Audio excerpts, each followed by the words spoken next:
All right. Good afternoon slash evening, everyone. Hope you guys are doing well. All right. So it's been I think 2 weeks. May 6th was last time I was here. Continuing on the series. So I'm gonna be quite busy this summer with tournaments, but I am hoping to finish the 2023 tournament experiences before my in-person camp this July. So perhaps some of you guys might have applied for the camps, both mine in San Francisco as well as Coach Alex Ostrovsky's in New York City. But I have class today where I'll continue with the series, and then June, I believe it's 17th and July 1st. So those are my only 2 dates in the summer because I will be busy playing some tournaments myself. And so those are the next 2 dates where we'll be finishing up the series, completely finishing up the series. It's going to going to end up being 10 total lessons. So around 10, maybe even 11 hours, given all the times I went, uh, I went above sometimes. So, yeah, it's been a good series so far. I'm going to continue with it today. So last time, if you guys remember, we were reviewing my games from the World Cup, and one was a pretty tragic game where my lack of preparation had shown, and the second one was um, uh, a game where I was better and I had been a very good positional, or I positionally outplayed my opponent, but unfortunately did not convert.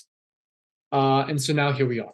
All right. So we're now fast forwarding all the way until October of 2023. In the months between July and October, I played many tournaments, a lot of which, were, actually pretty good.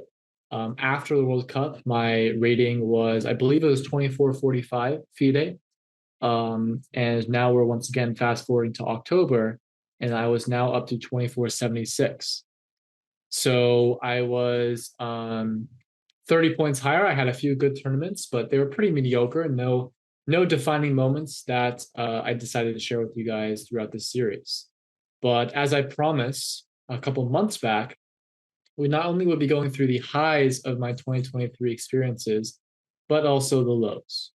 So we now find ourselves in Qatar, the Middle East, in middle of October. Now, for those of you guys who follow top tournaments, this was an open tournament in Qatar where grandmasters Magnus Carlsen as well as Hikaru Nakamura were playing. And so it was a very, very strong open. One game a day. The time control was similar to the World Cup, actually exact same as the World Cup. You have 90 minutes for the first 40 moves. And after move 40, 30 minutes is added.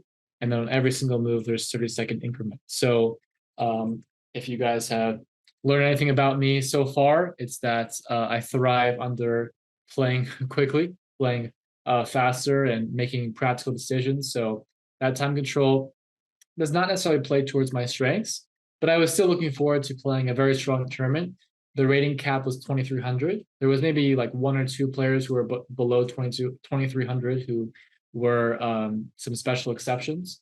But even in the first round, I was barely playing down. I was actually on one of the lowest boards, meaning I was very, very close to having played, for example, Magnus. So first round, I played a 2330, which, for a first round is a very good pairing. And then the second round, I was already playing a 2670. So unfortunately, I lost that game. And then third round, I actually beat Eric Rosen. So for those of you guys who are interested in that game, a while back, Eric actually he made a video about it. So that was a cool game, actually, a very good game. And so I was still feeling a bit optimistic. Round four, I lost to David Paravia, 2600. So going now into round five, this is round five that I'll start showing you guys. I'm 2 out of 4. This is this is the last game before the rest day. So for those of you guys who have ever played a tournament with a rest day, it's oftentimes very important to kind of go into that rest day with a high note because it's almost like your tournament's ending and a new tournament starts after the rest day. And so I had the black pieces against Vietnamese FIDE Master, who actually is now above 2,400, and I believe narrowing in into the international master title. And a very strong kid. But I would say that my mentality towards this game was a bit loose. This whole tournament during Qatar, I had um, very poor kind of time management as well as preparation. And so throughout the tournament, I was sleeping at like 4 a.m. and waking up at like sometimes I'd be waking up at like 8 a.m. Sometimes I was waking up at noon, and our rounds were at like 3 p.m. So for those of you who remember, one of the very first lessons that I gave in this series, I talked about how important a steady routine is. And of course, with the routine that I just mentioned to you guys, that certainly is not a stable routine, not a healthy routine, and not one that was very conducive to me playing good chess. And overall, it's still a good experience. And even though the games that I'll be showing to you guys today were quite painful, certainly learned a lot from them. I learned a lot about myself, and they kind of allowed me in the next month, in November of 2023, to have one of my best months actually of all of 2023. And those will be the last two lessons that we'll close out the series with. But now it's time for us today to stick it through the unfortunate and poor tournament performances, tournament results, tournament games. And hopefully, for those of you who send your answers in the chat, can do a little bit better than I did here. Okay, so this was a London, and I had actually done some preparation. I played the black pieces against Eric Rosen. For those of you guys who know Mr. Rosen, he loves playing his London system. And so I had a little bit of preparation for him, and I was going to play this line that I'm playing now. It's a little bit double-edged, and it's sometimes good when you're playing someone who strictly plays the London. You kind of try to throw him off a little bit. But this was my first time playing this variation. And I would say, I will say that I did not know the ideas, did not know the variations as well as I should have. So on this move, I made a very bad strategical decision. But we're going to stop here, spend around 2 minutes. And my question to you guys is, how would you proceed here with the black pieces?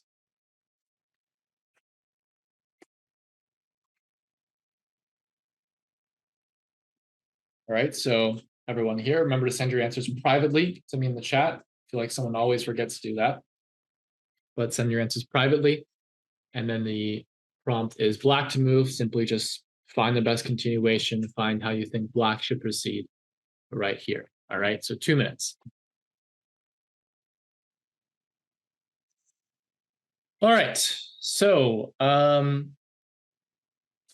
let's go ahead and talk about this position. Now, part of what we're going to be talking about today, what we've talked mostly about in the past is, yes, a lot of psychology, a lot of preparation, a lot of, correct mentalities towards chess. And a lot of what we talked about has been calculation, tactics, a lot of dynamics.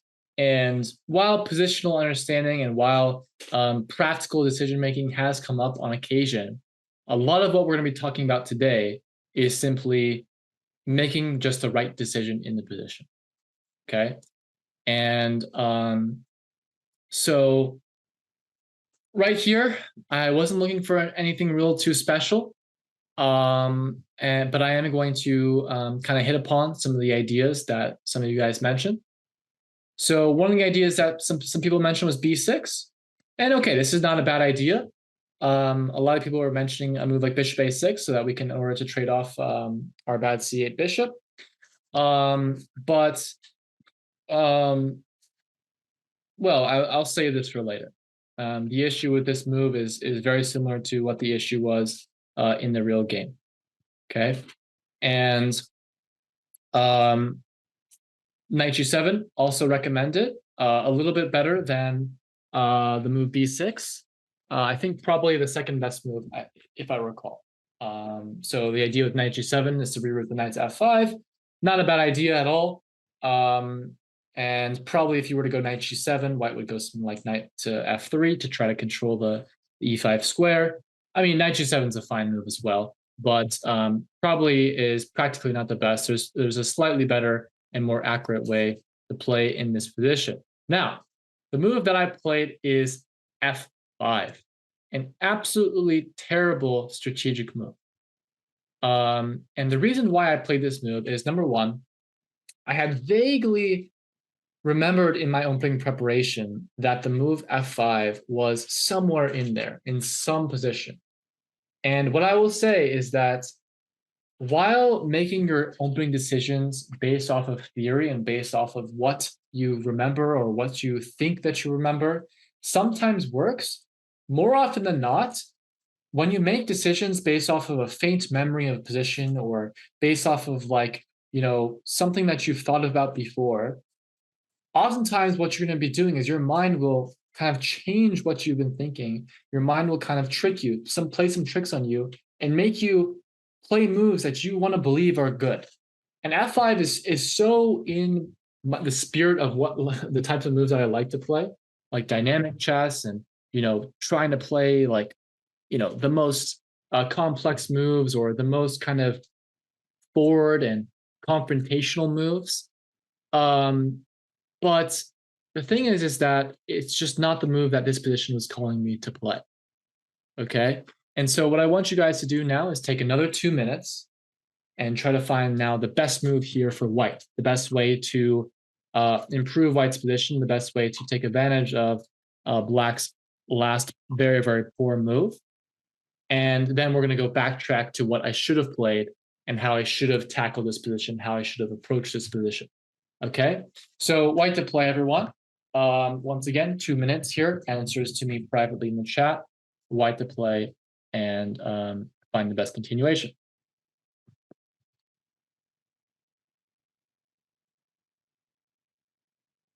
All right. So when your opponent makes a move like f5, the first thing that you need to ask yourself is, okay, what is my opponent trying to do? Obviously, when your opponent makes such a provocative move like f5, you need to, realize, okay, well, what is my opponent trying to do? Now, obviously, this move is starting to play f4. Now, for example, you played some random move like a4. f4 does actually trap this bishop on e3. So while I did not make the move f5 hoping that I would be able to trap my opponent's bishop, I had a little bit more intention behind that, though I won't really justify, I won't really justify this move. So while that was partially the idea, I also just simply thought that the weaknesses that f5 created were not that bad. And this is the next thing that you have to ask yourself, okay? The next thing that you have to ask yourself when your opponent plays a move like f5, such a provocative move like f5, is what weaknesses has it created and how can I capitalize on those weaknesses? Now, what f5 does is it puts even more pawns on the light squares. So number one, this will mean that the c8 bishop will be even worse. And number two, it means that these dark squares are going to be prime for the taking, because the more pawns that are on the light squares, the more or the less dark square control these pawns will have. Okay. Now, I saw a lot of people recommending a move like g3 or a move like f4. Now, for example, if you play f4, now this won't lose to any tactics like queen h4 because of bishop to f2. But for example, my intention actually on the move f4 was to play something like knight f6. And then basically what would happen is that I claim e4, white claims e5, and it's close to equal. Okay. So, I mean, it's very close position. Both sides will have some play, but I think that black is sort of surviving here. Okay. Now, another move that I would suggest was g3, which, okay, simply is trying to stop the f4 push as well as develop the bishop. And on this move, I actually had a very, very interesting idea, which was f4. Okay. And my idea of f4 simply was, for example, but let's say white were to take g takes, now I go castles, and then I would hopefully try to pick this pawn back up, but basically try to mangle white's pawn structure, maybe go knight e7, knight f5, something along those lines. But I will say this actually. When I played f5, I had not even calculated g3, f4 correctly. Like basically what I did is that when I was playing the move f5, I'm going to flip it from black's perspective. When I played the move f5, I saw g3 as an option, but then I was like, actually, I don't even like, yeah, I don't really know. I was not thinking clearly, but basically when I played the move f5 and I saw the move g3, I was like, oh, I have f4 as an option, but I didn't even calculate it fully. All that I saw was that, okay, maybe I have some play there. So that was the first red flag about my move f5. All right, now I'm going to give it over to, let's go with Eric. Eric, what did you have here for white? I went bishop h6. Okay, and why? Cause he was threatening f4, so I just moved my bishop out of the way. And what are your potential ideas with this move bishop h6 in the future? I'm planning bishop e2, and once the knight goes to f6, then I go bishop f4, trading the bishops. Potentially. All right, but the main first move is this move bishop h6. So for those of you who saw this move, it is actually it's not by far the best move because as it turns out, another very strong move here is knight f3. Basically, any move that secures the dark square weaknesses is very good. Knight f3 targeting the e5 square, as well as this move bishop h6, which prevents the knight from dropping back to g7. It even prevents the knight from dropping back to f6 because of bishop g7 ideas. And on top of all that, white's plan going forward is very simple. White's going to go knight f3 and then stick a knight on e5, and also ideas of bishop e2. I don't know, Eric, if I'm like, for example, let's say black goes something random like a6. I don't know if we want to jump the gun and trade the bishops just yet, just because I really actually like the bishop on h6. And I'll show you guys how the game went, actually. We're not really going to dive into this game in full detail, just because my position is already really bad at this point. It's already almost +2. That's how bad it is. So queen c7 is what I played. Basically now I was trying to go knight f6 and maybe knight g4. My opponent now goes knight f3. I went bishop d7. So now if I were to go knight f6, the main problem here was that what was I worried about here? I think I was just worried about like something like 95 or maybe even knight g5. There was some specific reason why I couldn't go knight f6. I was maybe even worried about. To be honest, my thought process during this game was so unclear that I can't even tell you about a lot of things that I was thinking about during the game. Okay, I played bishop d7. I actually think probably I should have gone knight f6. I don't even know, but I'm just going to quickly show you guys kind of what happened. Bishop e2. I went rook g8. There must have been some reason why I couldn't go knight f6 because I would not have gone. Well, now I can't go knight f6 obviously because of bishop g7. But why I couldn't have gone it here, who knows? Who knows? Who knows? Okay, so bishop to e2. Rook g8 is what I played because now I'm trying to go knight f6, believe it or not. So now my opponent goes bishop g5. Another thing I was trying to do here was capture the queen side, but white has the very, very annoying knight g5. Like it's incredible how uncomfortable my position. Beyond the h5 knight being targeted, knight f7 is actually an impossible threat to defend. Isn't that crazy? Like I can't go bishop e8 because of e6. I can't go either rook to f8. And anyways, the knight's coming in and to trade off the dark square bishop. And the one piece that I nearly cannot trade is the dark square bishop.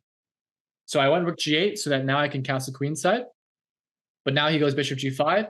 Now I went knight f4. And basically at this point, I realized that if I don't trade these dark square bishops, his dark square bishop is going to prevent me from doing anything. So I went knight f4. And then we made this trade. Very queen d2, very precise move. I can't take on g2 because then my knight gets lost. A lot of moves he played that I just simply did not see. All right, now I played knight d8, hoping to bring the knight to f7 to hopefully dislodge the dark square bishop without needing to trade my dark square bishop. He went queen e2, knight f7, and then bishop f6. Another move that I kind of just totally forgot about. Like this bishop on f6 is so annoying.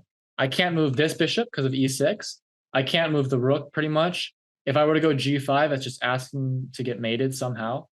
Oh yeah, I can't go g5 because bishop takes f5. So I mean, everything was just crashing down here, and I finally just threw in the towel, played bishop e7 here. Takes. My opponent castled, and funnily enough, I played king f6 here, and my like big idea was like I was gonna go like g5 g4. So it's very goofy, and I mean, I eventually lost the game. I mean, my bishop is so bad compared to white's bishop. I have like absolutely no dark square control, and actually the funny thing is that, and one thing that I realized as I was playing these games is that I'm so overly optimistic. It's funny that Eric mentioned that the king looks quite safe.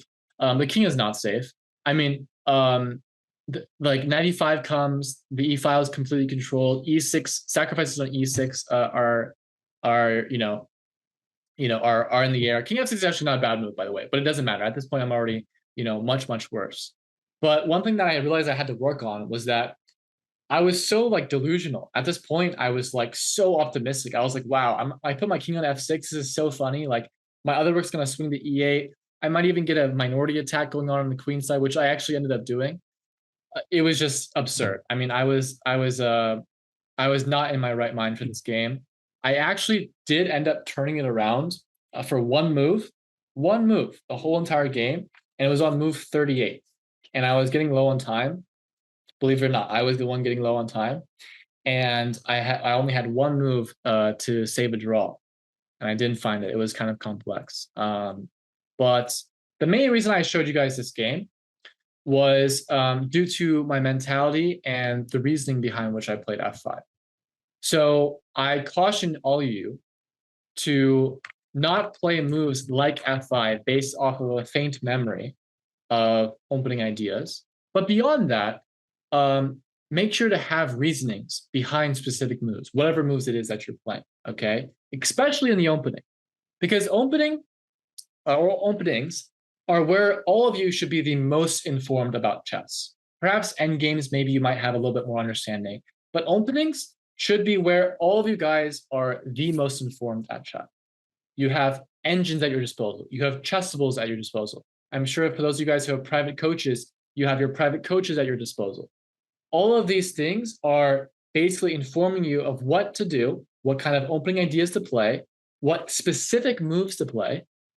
And, it's actually very easy for someone who is even 1800, 2000, 2200, 2400, whatever it is, to be near perfect in the opening.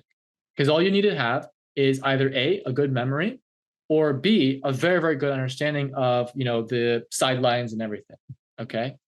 So I will say this, that in the opening, do not fully rely on your memory, because memories can be, kind of hazy.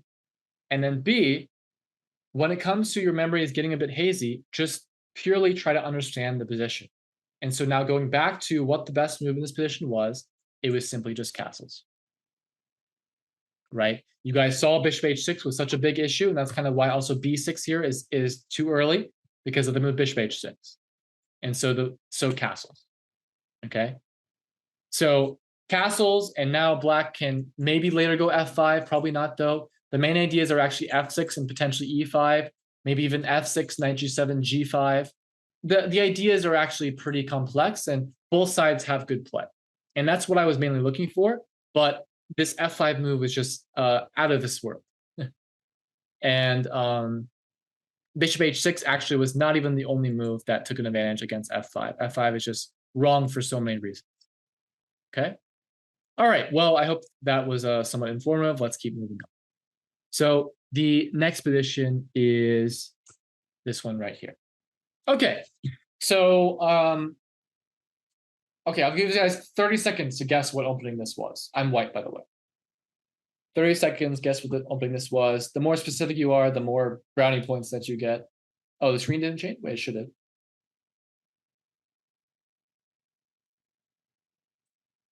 Hold on, one second.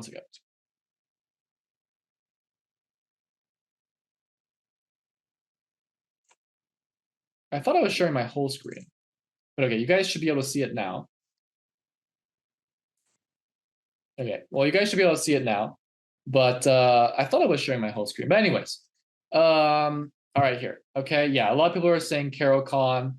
It pretty obviously is a Caro-Kann. More specifically, what kind of Caro-Kann is it, you guys?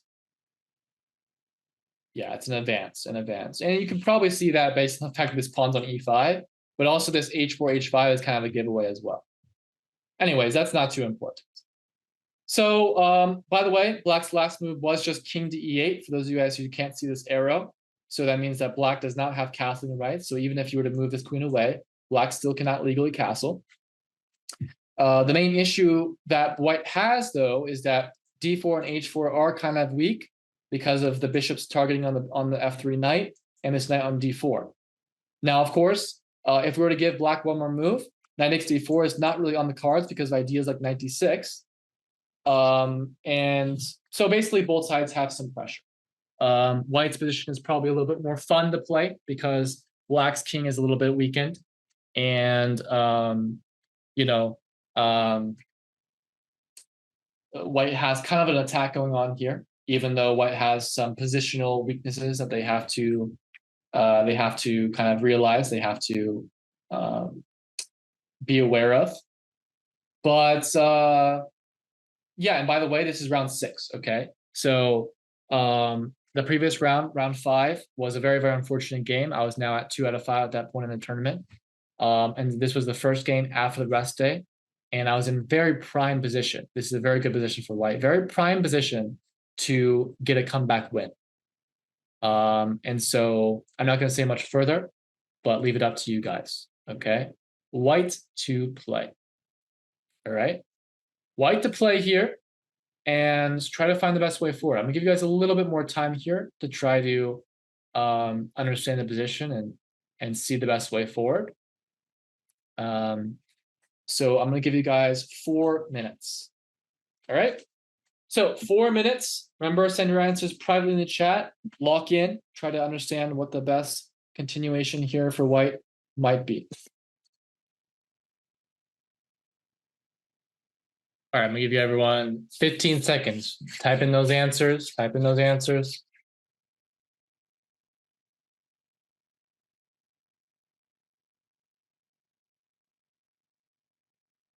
All right. Okay, let's begin. Okay, so a lot of people gave the best move. However, no one, and I mean like pretty much no one, gave me key variations pretty much. All right. So I think everyone had consensus that knight fg5 was very critical. Now this move makes a lot of sense. It does, right? We all see the threat of bishop takes f3 and how that would either ruin our kingside pawn structure or force our queen to come off of the a3 square. Knight fg5 makes a lot of sense, not only in adding an attacker, but I think a lot of you guys saw the potential sacrifices on e6 and f7. So this much is pretty clear that this is a critical move, if not the best move. However, not many of you guys gave me variations, and I actually ended up giving 5 minutes, nearly 5 minutes, for a reason. And the reason is because I wanted to see multiple lines, multiple variations. Please, you guys, no more spam in the chat. Try to focus up here because this is not the end of this position. All right. So I saw a lot of people do the very classic thing where they gave me one line and they were like, boom, boom, boom, white wins. Okay. And no, 15 minutes here in a real game is not too long. I actually have the game right here in front of me to tell you guys how much time I spent. So it's not actually so like straightforward because I spent 6 minutes on queen a3. So I was already calculating knight fg5 when I played queen a3. And then I spent okay, actually no, I spent like, let's see here, 20 seconds on knight fg5, mainly because king e8 is forced, right? And so when I play queen a3, I'm already calculating knight fg5, right? Because queen a3, there's no other move besides king e8. So I'd already seen knight fg5. And then the main issue, I mean, okay, I'm not going to tell you guys how much I spent on the next move because that's another thing I want to talk about after this. Okay, so the main move that everyone should be calculating here is queen takes d4, okay? Because it's very obvious that black cannot play knight takes here or here. I mean, that's not even like a discussion. Knight d6, and for various reasons, this is lost for black. Okay, so the main move is queen takes d4. Now, the main reason why we're only talking about queen takes d4 here is because if black doesn't do anything here, we're eventually going to roll over them. And on top of that, we actually have the sneaky threat of f3 as well. Okay, so we have a lot of big threats here. But it's very important that we follow through and we calculate to the best of our ability, make sure that everything works out. Okay, so anyways, queen takes d4, most critical move.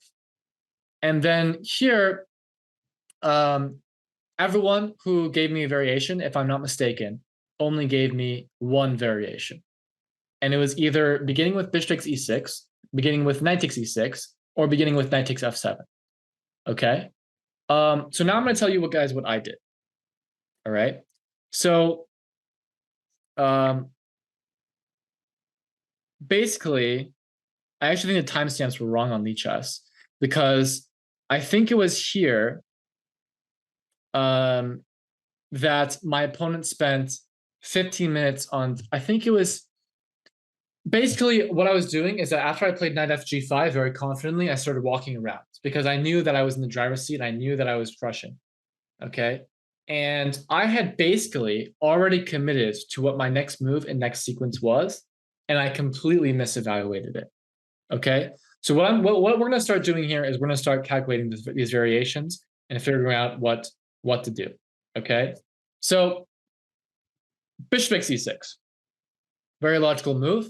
We're threatening like taking on f7, which is mate, obviously. And so black is very much so obliged to take. Okay. So here, if we don't take on e6, then I don't really see any reason why we would have sacked that. So now we take. Okay. And a lot of people here just basically told me that white was winning, or white looked winning, which are not very, they're not very very convincing moves. But then like a lot of people who said knight takes e6 didn't even give me queen takes e4. Okay, so I had a lot of people who gave queen takes e5, and yeah, I mean, if our opponent goes queen takes e5, I'm pretty happy too. Look fe1, and probably white's winning here, right? But no, queen takes e4, and I think we're in some big trouble here. Knight c7 would be awesome if there was a pawn on f7. then would be mate. But there isn't. King f7, and now we're in some trouble. Okay. So for those people who gave bishop takes e6 and then knight takes e6, you need to be a lot more careful with these types of variations. I understand that they're not your pieces that you're sacking here, but still try your best to treat the training with your with some diligence. Same problem as knight takes e6, and actually knight takes e6, I don't think I saw, and maybe I saw one person give it, but after pawn takes e6, you don't even have anything here. Maybe you can go knight g5, but this is like a positional sacrifice. It's not really going to work. There's not enough ammo here. So most people gave knight takes f7, which is the move that I played. Okay. And it drops the evaluation from +2 to -1. Okay. And once again, I saw a lot of moves, a lot of variations, but no evaluations, no calculations, no sidelines. Now, most people after king takes f7 gave knight g5, king e8, knight takes e6, or something along these lines. And then they were like, oh yeah, well, I'm threatening mate, I'm threatening the queen, I'm threatening the rook, I'm probably winning. But I only probably saw one person give knight g5 check, king g6. Now, this is a move that I saw during the game, but I completely underestimated how safe this king is on g6. Because now, after knight takes e6, my opponent plays queen d2, which actually is the main move that I missed. I thought, for example, after queen takes e5, I'd go rook fe1, I'd take on d8, I'd go rook e6 check or something along these lines, and I'd have big attack, big threats, and on top of the material being close to equal here, I still have an attack going. Okay. So this was a big mistake of mine because I just completely assumed that he was going to take on e5. He played queen d2, and we're going to backtrack a little bit here. But basically, I lost the game in 5 moves. I just was completely flustered here and missed everything. So let's go back here. Okay. So I'm now giving everyone a new opportunity here. Okay. And no, come on, you guys. Knight takes f7, king takes f7, bishop. Does not, absolutely does not fail because of this. I mean, if you think that this is the most, the most testing I mean, there's checkmate in a million different ways. Check, mate. Actually, no, it's not mate yet. Rook c4. Okay, rook c4 is winning. I mean, you could probably play king h2 and it's winning. I don't know. I mean, you could. I can like. Yeah, I don't know. Okay, I can't. I guess there's not a million ways to win here. I take that back. But yeah, queen b3 wins. Okay, but no. Black here is still gonna go king g6. Same thing. And actually, this was one of my main the main reasons why I played knight fg8 in the first knight fg5 in the first place was bishop e6. But once again, this king g6 move keeps the king quite safe. And for example, after knight g5, well, for one, there's not many big threats here anymore. But at the very least, I think like rook f8 here is quite nice because it defends against most of the threats. But regardless, there's not even any big threats here besides maybe, I guess, knight f7. So yeah, a lot of the sacrifices here, unless you have a trick up your sleeve that we're all missing here, they don't work. Okay. And so 2 things. I'm gonna now give everyone 3 minutes. Okay. Actually, let's I don't have much after this to show you guys. So I'm gonna give everyone an additional 4 minutes. Here are your options. Number 1, your option is to backtrack, not play knight fg5, and just something else. Okay. Option 2 is whatever else you think is good here for white. Okay. So option 1, we don't play knight fg5 because you guys all were too excited to sacrifice stuff but didn't calculate. Or option 2, something else here for white. Okay. So 4 minutes on the clock. Please now move your guys's. Yeah. I'm saying either here instead of knight fg5, white plays something else. You don't even have to give me what that something else is. Or option B is try to find something right here. Right here for white and continue the pressure, or find some sacrifice, find some idea for white. Okay. So 4 minutes in the chat, guys. Please take it now to privately. Okay. So take your time. I'm already seeing some answers. You're probably either it's a 50-50, so you might be right, but no, take some time here, you guys.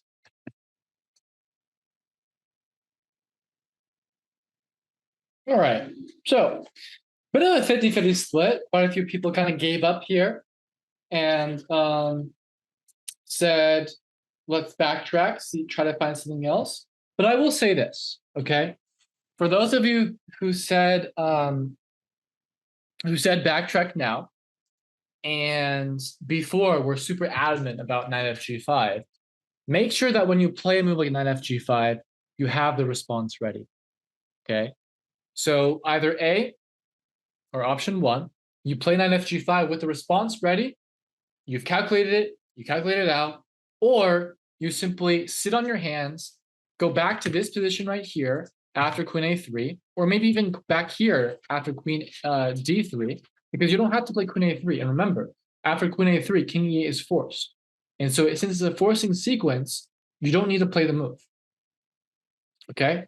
So queen a3, king to e8, knight fg5, queen x d4. I will now give it to Austin.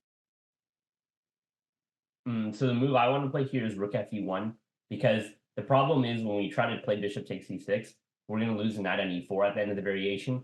So I was just going to simply protect the knight, and now we're threatening to do the same thing. And now black has to figure out a way to protect the e6 pawn. Okay, and did you see any ways? Is the only critique that I have on your answer. Do you see any ways in which black can defend the e6 pawn? Well, he can't move the knight on f5 because it'll be knight d6. Okay. Queen takes e5 loses to knight takes f7. So the only way I see that he can defend the pawn is to play knight f8. You're missing a move here. Ooh.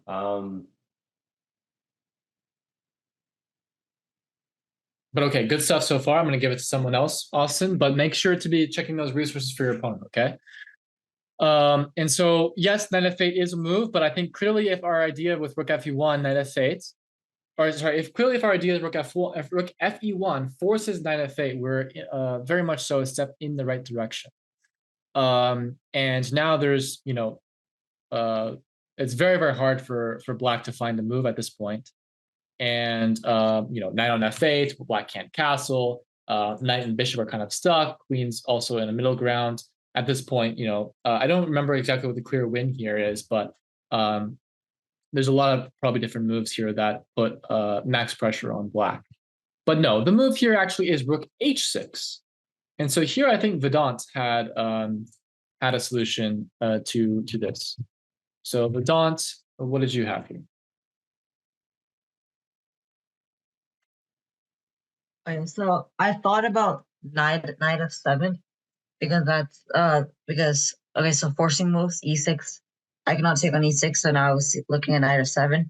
And king f7, I was considering two things, bishop e6 and knight g5. And I didn't really calculate knight g5 too much, but I saw bishop e6.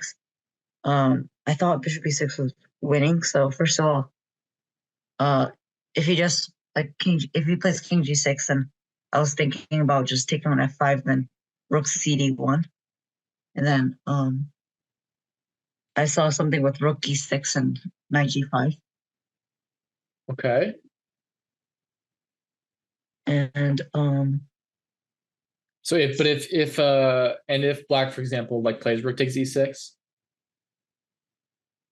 Rook takes e6, then we can with that. Then can we not just go knight g5? Yeah. Very good. Okay, and so what you guys will notice here is that rook fe1 not only sets up this this bishop takes e6 / knight takes e6 idea that which before was not working on account of the knight on e4, but also this rook fe1 move, since it adds an attacker to the mix as well as just overall stabilizes white's attack, it also even sets up the other ideas that we were planning as well. So rook h6 takes with check. If king takes, then we have this same position as before. No, guys, king d5 does not work. And so black gets mated. And if rook takes e6, we have a beautiful knight g5, and then takes with another fork. So we're just mopping up house, all material. Okay. And the other line is bishop takes e6. What if king g6 again? Now bishop takes. If bishop takes f6, f5 here, we have a very, very beautiful variation, which goes rook to d1 with the idea of rook to d6. Now, for example, let's say like queen takes e5, which is the most kind of like forcing tactical line. Now we give a check. And another check, and that's over. And for example, if knight f6, then I think it wasn't so clear here actually, but actually here. Maybe here actually we're supposed to go knight g5 first. Because the only issue with rook d6 here and after knight f6 is that if we were to take on f6, the rook on e1 hangs with check. So I think here actually we should go knight g5 first, because now the king is still in its kind of mating net. For example, after queen c7, I don't think we actually go rook to d7 because now black can kind of try to get away, but rather we now go queen e7, threatening checkmate, threatening rook d6, threatening everything. And you'll notice this king is now in a checkmating box in a little checkmating zone. Rook on h6 is trapping the king in as well. Bishop on f5 is there, but not doing too much. The other move that the computer suggests is king takes f5. And okay, someone else was suggesting after takes here, here, here, here. But then it's okay. This is probably winning, but it's not so clear. For example, with after knight takes e4. And now if you play, let's say f3, then this actually trades the queens off. So I'm just trying to be a little bit more direct and not go for lines that might be winning. Like, for example, queen f8 here, probably white's still winning here just because of how bad black's pieces are. But knight g5 was a lot more straightforward. Okay. And then the last thing was king takes f5. But then here after white infiltrates with queen to e7, if knight takes e5, the computer gives some crazy move like rook c2. And just simply rook to d2 is over. But I think there's other wins here as well. We unfortunately don't have, I think knight g5, or sorry, knight g3 is also enough to win too. But the idea of rook c2, rook to d2 is, okay, not easy to spot from ahead of time, but perhaps findable here. But I think, like I said, there's other wins here as well. We're unfortunately kind of out of time today. And unfortunately today I cannot go long as I have in the past. But this line of bringing the king out to f5, you can almost play this without, at least if you see queen e7, you can kind of be like, oh yeah, this king is just like very, very precarious. And like I said, there should be various ways to win. For example, this is this, and then even knight to c5 here also should be good enough. I mean, this king is just completely out of the open, and white's not even down material at this point once we pick up the knight back from e5. Okay, so good stuff today. This was actually not the end of my disastrous tournament, believe it or not. I in fact lost. That was the second game in a row. I in fact lost yet another game after that. So I lost a total of 3 games in a row into lower rated players, which was absolutely devastating, especially when you're trying to push for 2500 and GM, the Grandmaster title. I bounced back with a round 8 win against a low rated player, around 2350. But then in the last game, I lost with the black pieces without hardly any effort against a 2350. So absolutely terrible finish, 1 out of 5 against all players more than 100 points lower rated than me. That's not the end of the story, guys. So the next time you guys see me, a little bit of a break here. Next week, no class because of Memorial Day. And hopefully you guys are all playing some strong tournaments during that time. And then I won't be able to come until June 17th. So I'll see you guys then, June 17th, which is when the saga continues, and you guys see that this Qatar Masters tournament was not the end to my story. I think in this tournament I lost. I want to say I lost like 27 FIDE, but I think I forgot exactly how much. Maybe it was only 20 FIDE, but something like that. I don't know. But anyways, not a good tournament at all. All right. Well, thank you guys for tuning in today. I'll hopefully see you guys soon. Good luck on your summer tournaments, and take care, everyone.